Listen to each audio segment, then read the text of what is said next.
А сега, като начало на всеки учебен час, с 8Б и 9Б, да се поздравим по своя начин. Сядайте, деца.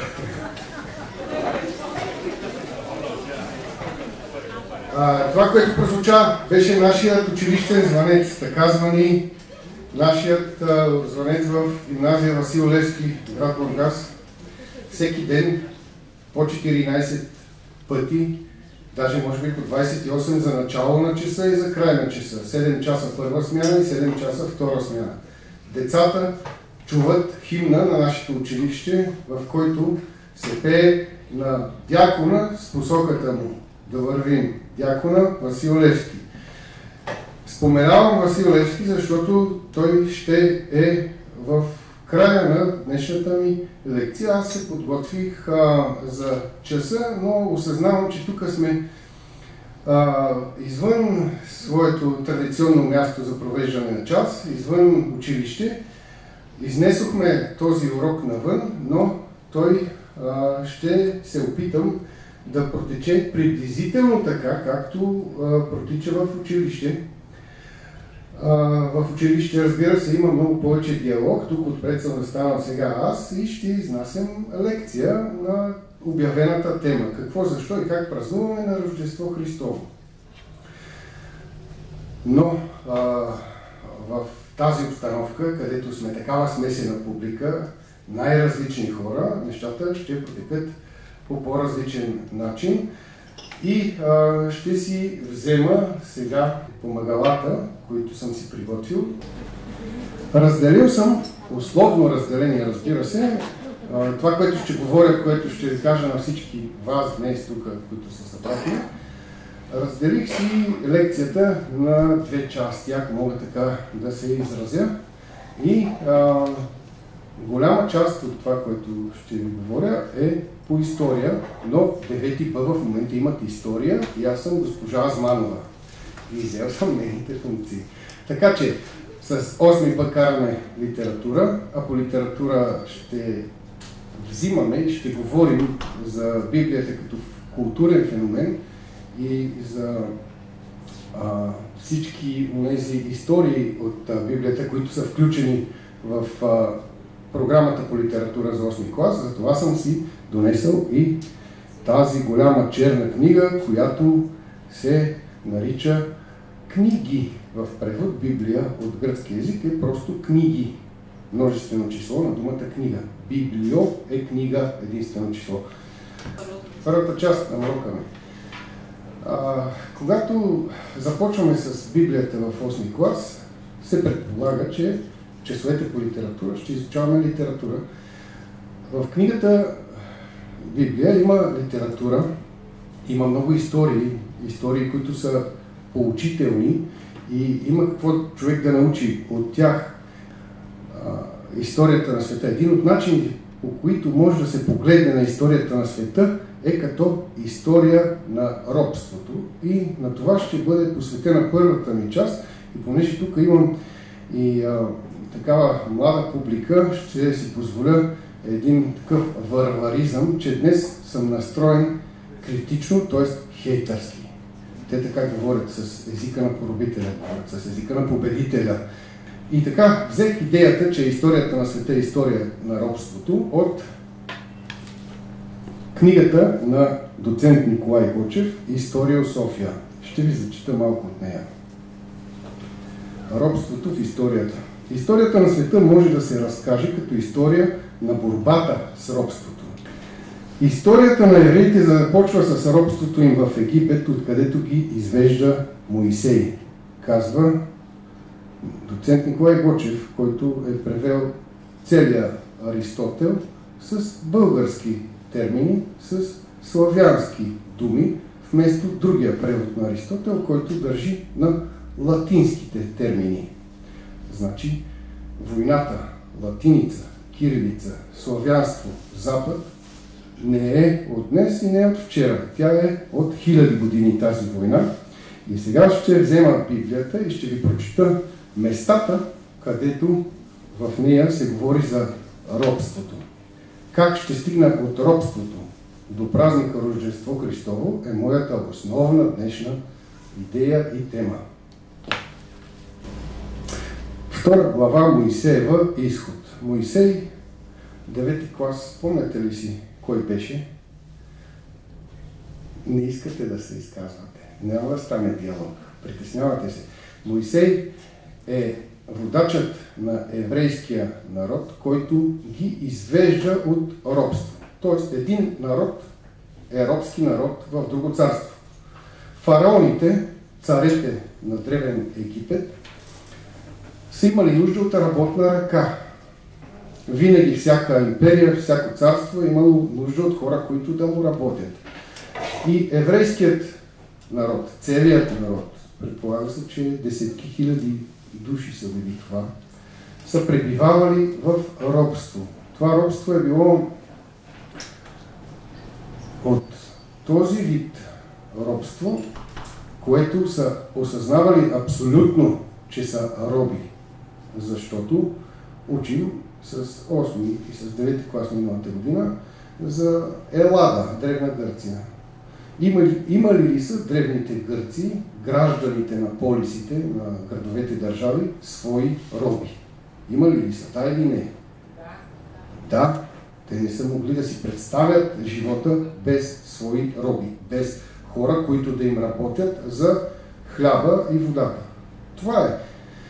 В този смисъл, в Древна Гърция робството се е приемало като нещо нормално и робът е бил уважаван. Те са осъзнавали колко много от своето благоденствие дължат на робите си. В случая с евреите, то не е било точно така, след като са пожелали всички да се освободят. И освобождението от робството е най-големият еврейски празник до ден днешен. Та, в книга Моисеева, Изход, 2 книга, глава 20, стих 17 е една от Божиите заповеди. Не пожелавай дома на ближния си, не пожелавай жената на ближния си, нито нивата му, нито роба му. Значи в онзи свят преди няколко хиляди години, след като това е записано и в Стария Завет, имало ли е робство? Като нещо нормално, като нещо, което е било ежедневие. Имало е. И този народ, който е бил робският, в случая еврейският, също когато става свободен народ, има свои роби, но робите са от други народи. Даже им е било забранено на евреите да имат роби от собствения си народ. Преминавам към следващото място, където се говори, където се споменава думата робство. И тук трябва вече да се замислим за какъв вид робство става дума. Когато народът видя, че Моисей се забави да слезе от планината, събля се при Аарона и му рече: стани и направи ни Бог, с малка буква Бог, който да върви пред нас, понеже не знаем какво стана с този човек, Моисей, който ни изведе от египетската земя. Значи освободил ги е някой. Този някой, Моисей, се изкачил на коя планина беше? 9 клас. Как се казваше планината? С Синай. Изкачва се той на планина Синай, където получава скрижалите с заповедите, една от които ви прочетох, и където също се говори за роби. И те в това време, тези долу, вместо да изчакат спокойно своя водач,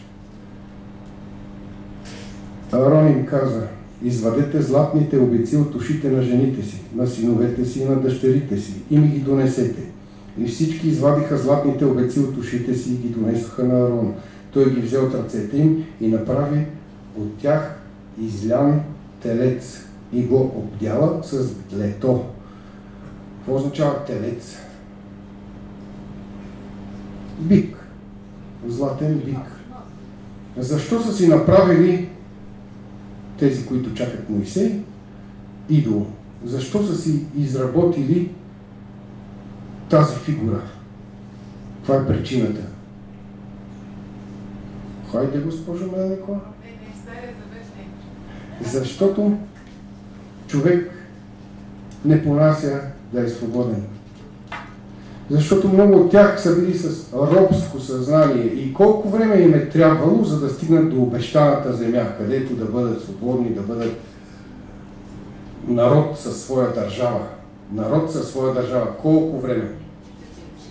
40 години. За 40 години какво става? Умира и последния роден в робство. Умира и последния роден в робство, защото свободна държава се гради с свободни хора. Някой си го спомня, да. Но примерът, който ви прочетох, беше за това, че те трудно понасят свободата. Свободата на хората им е бреме и предпочитат да се отърват от нея. Защо? Отговорност. Ключовата дума е отговорност, защото робът не носи отговорност. Робът изпълнява, дават му в чиниката да се храни, дават му къде да спи и той е доволен от живота си. На него това му стига. Той не иска свобода. Слиза Моисей после при тях, ядосва се, хвърля скрижалите, чупят се, трябва после втори път да ходи. А за да имаш свой роб и своя робиня, купувайте си роб и робиня от народите, които са наоколо ви. Тъй също и от децата на преселенците, заселени между вас, можете да купувате и колкото се родят в земята ви от техния род, който е у вас, и те могат да бъдат ваша собственост. Един човек да е собственост на друг човек, как ви звучи това? Нормално ли е днес? Но и така на пръв поглед, да, звучи някакси страшно, как някой ще е собственост на друг. Само че, ако изпреваря мислите и събитията, които искам да ви представя, човек, който не може да си плати ипотечния кредит и той е непосилен за него, дали не се чувства в някакъв момент собственост? Неговото време е собственост на някой друг, защото в това време той трябва да изкара тези пари и да ги даде на някого. Времето на човек обсебено ли е от някой друг, той вече е собственост на някой друг. Независимо дали ще го наречем робство по онзи начин или ще го осмислим като нещо друго. Така, робството ето тук има една голяма пауза, защото е Стар завет и Нов завет. До Новия завет още няма да стигна, след малко ще стигна до Новия завет. Дори хората не са се замислили, че един ден това нещо няма да го има в този древния смисъл на думата робство. Аз ви казах един съвременен смисъл на думата робство, но робството има и съвсем други измерения, както видяхте в случая с златния телец. Те са роби на нещо друго, на свои лични страсти, свои лични разбирания. Но това, което е било преди крепостничество, т.е. някой за някого работи, животът му, времето му е собственост на феодалите, изчезва с идването на османците. И той казва, те са в някакъв икономически смисъл освободители на българите. Ето тази кощунствена мисъл заяви той, че османците не са поробители, в някакъв смисъл са освободили хората от това робство. Само, че идва друг вид. И той е по-тежкия вид. То е робството, срещу което тръгват Левски и останалите български революционери. След малко ще стигна до него, до този вид робство. Сега искам да ви разкажа съдбата на този, който завладява българската територия.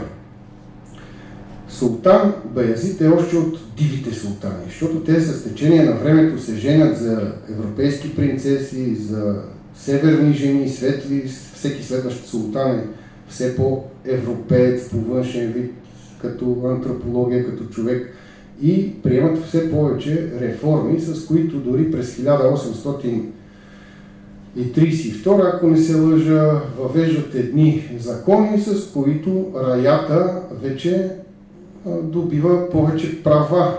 Тоест самите те разбират по-късно по-цивилизованите султани, че не бива да мачкат прекалено много хората от другите народи, за да имат спокойствие. Но Баязид защо спира с завладяването на Европа? Този султан, наричан още Светкавицата. Светкавица, защото е могъл за няколко дни да премести хилядни армии от едно място на друго. Как го е правил, той си е знал. Това са вече военни въпроси. Та Баязид, както си царува вече тук на целите Балкани, както е завладял Балканския полуостров, така друг мюсюлманин го напада от изток. Тимур Тамерланг.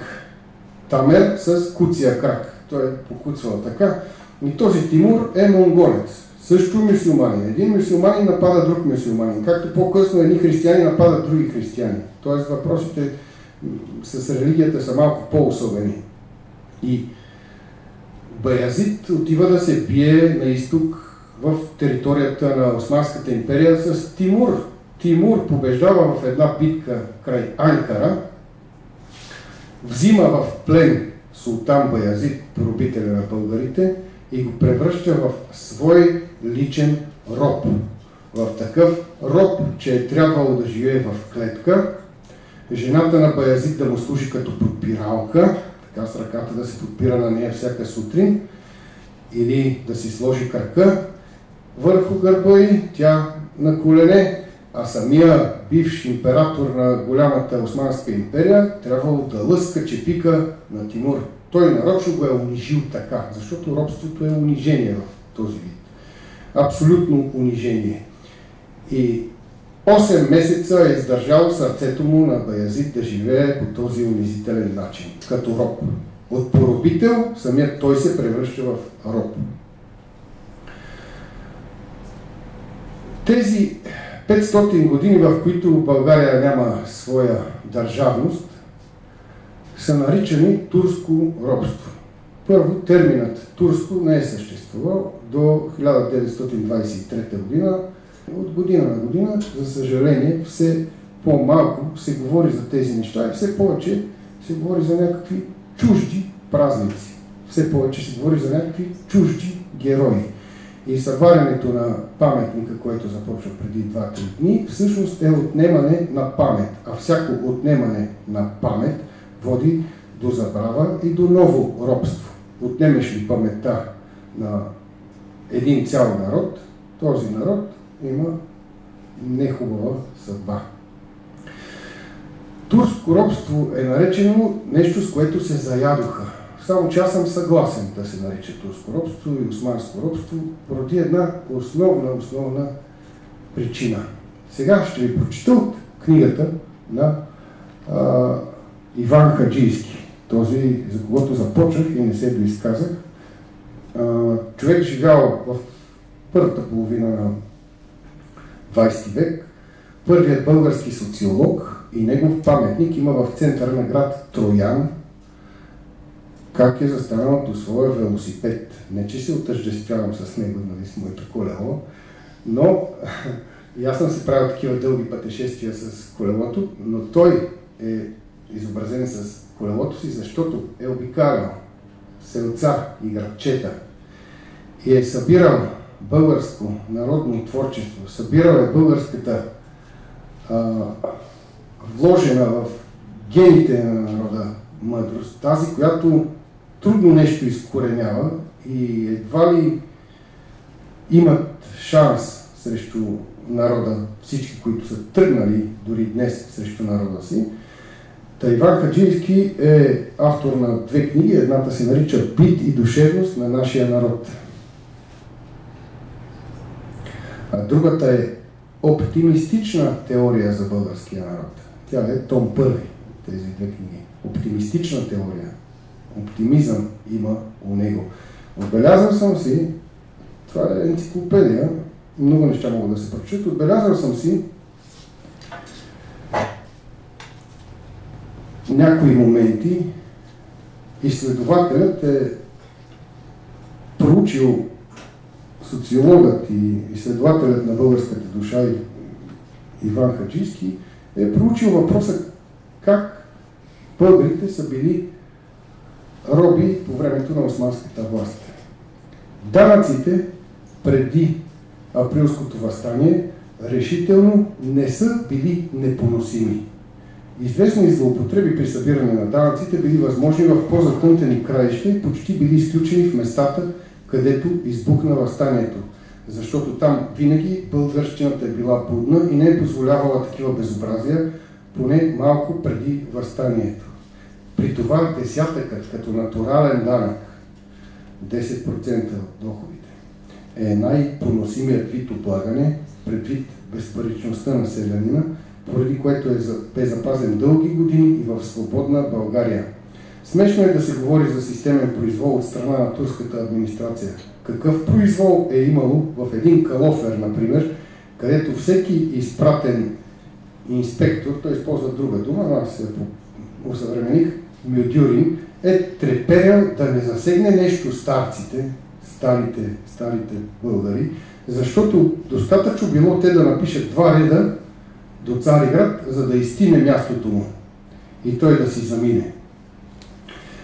И тук цитира Захари Стоянов в записките по българските въстания. Турското правителство при всичката си деморализация винаги е държало страната на народа срещу тиранията на различни забити, аяни, чурбаджии, па дори и на подвластни князе. Много паши и каймаками са били изгонвани и сваляни от своите постове вследствие на най-малкото оплакване от страна на населението, без разлика на вяра и народност.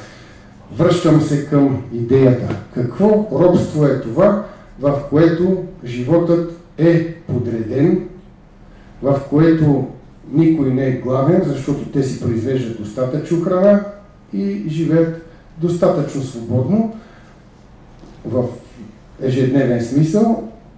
Говори се за кланета, говори се за безчинства, говори се за това, че е имало всякакви зверства от страна на мюсюлманите спрямо българите.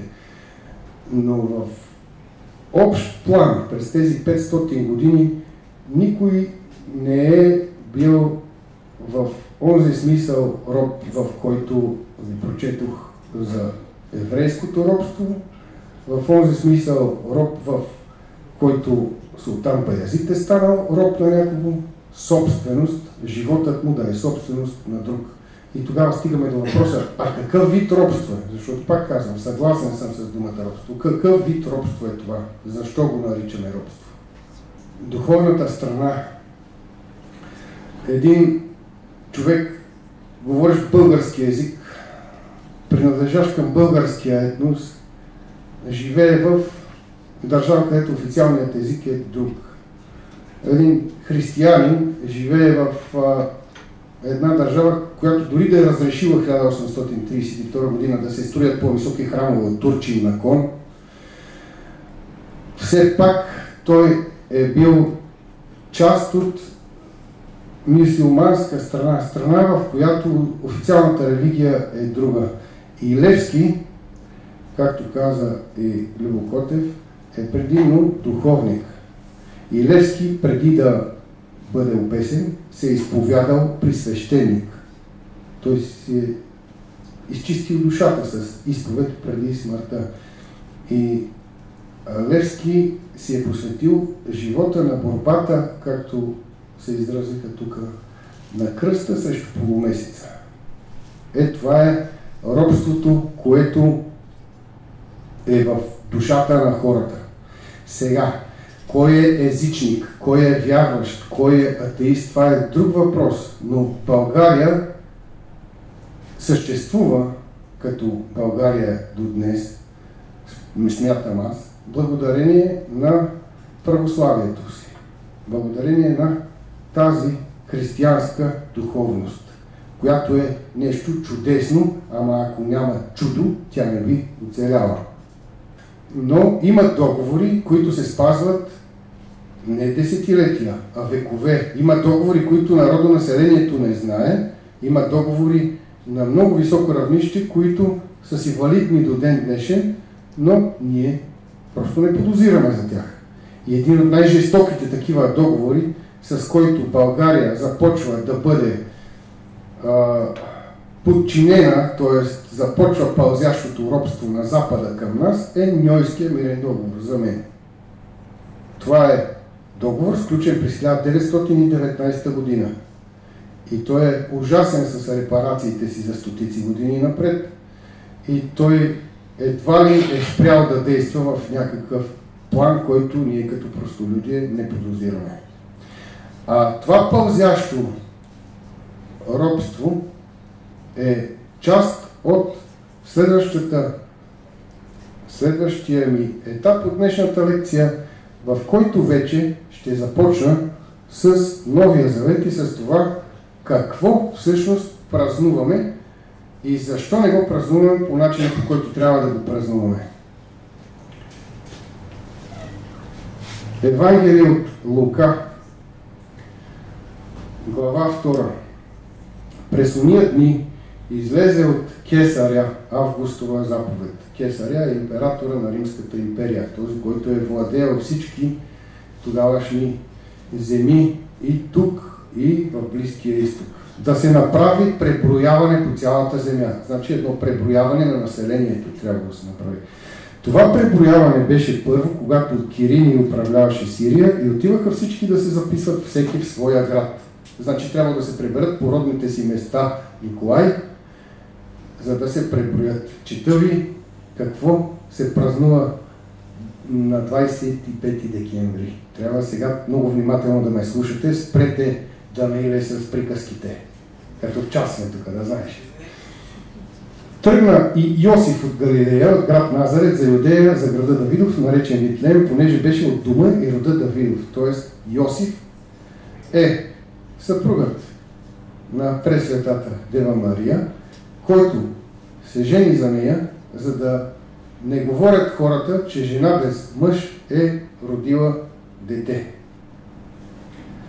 Човек доста по-възрастен от Дева Мария, който е бил просто нейн другар, а не съпруг в първия смисъл на думата.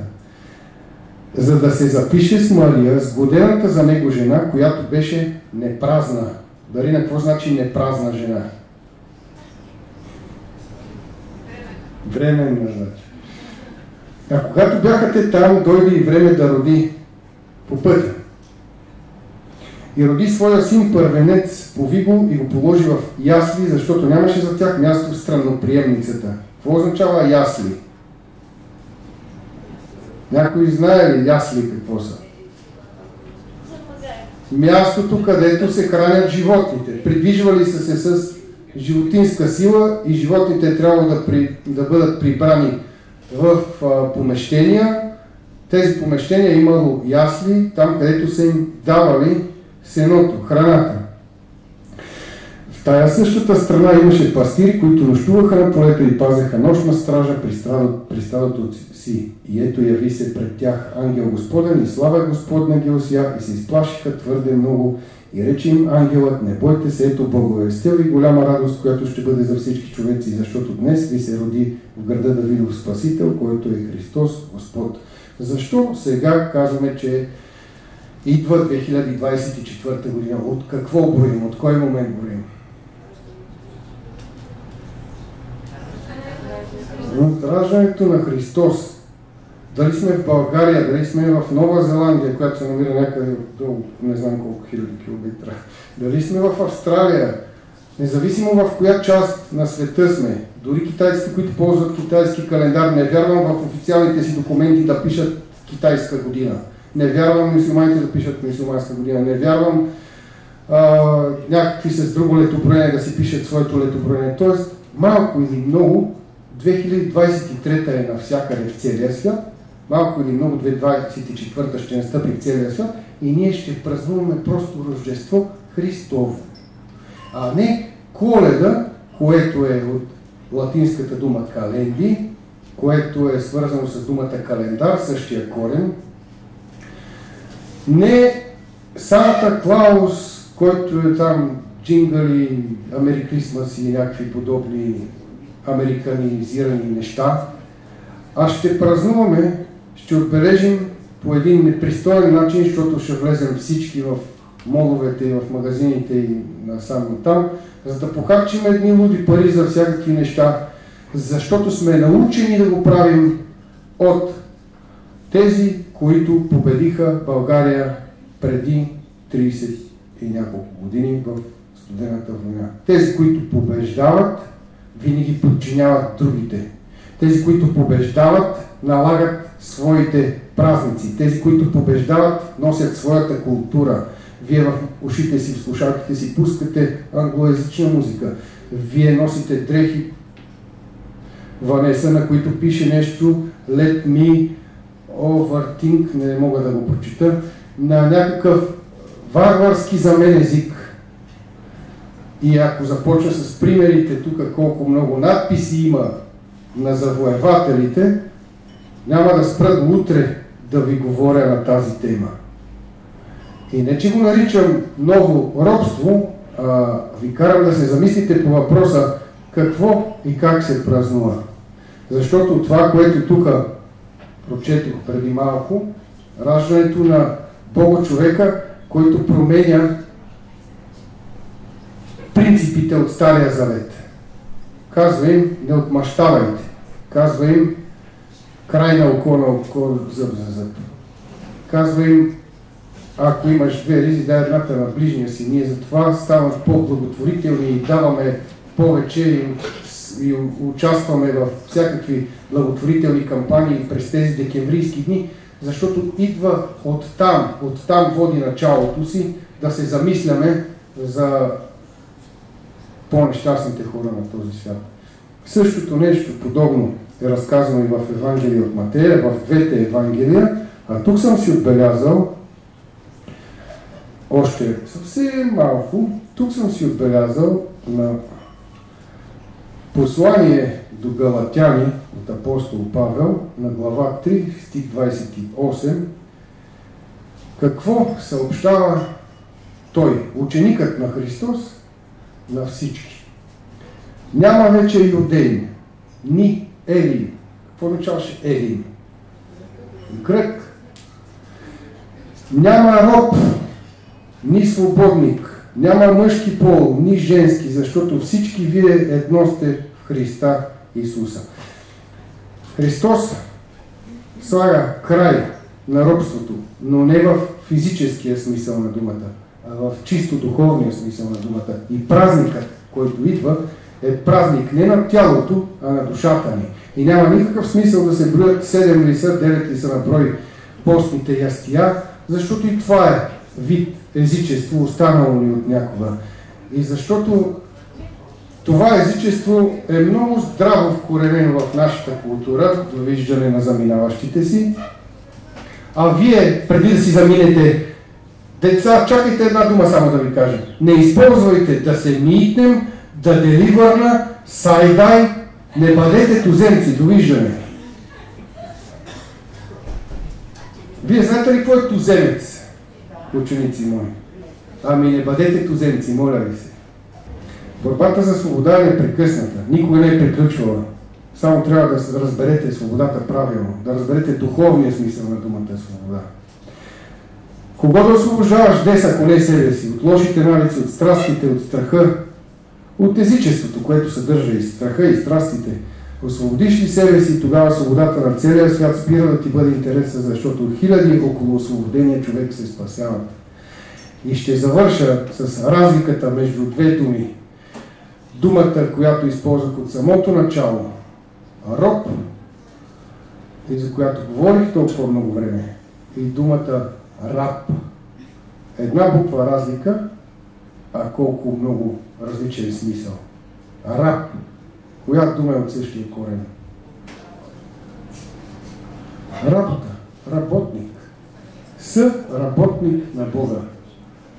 Стана ли човек свободен, става съработник на Създателя на всичко видимо и невидимо. Сега, понеже наближава 18:48, а часа ви завършва в училище 19:00, добре позволявам ви да си тръгнете на някой от 8 Б и 9 Б. Както казах на Даниел, можете да поостанете тук да си поговорим и след събитието. Ако имате въпроси, заповядайте. Надявам се да сте разбрали идеята ми, концепцията ми за робството и за съвременния празник, който не бива да бъде робски.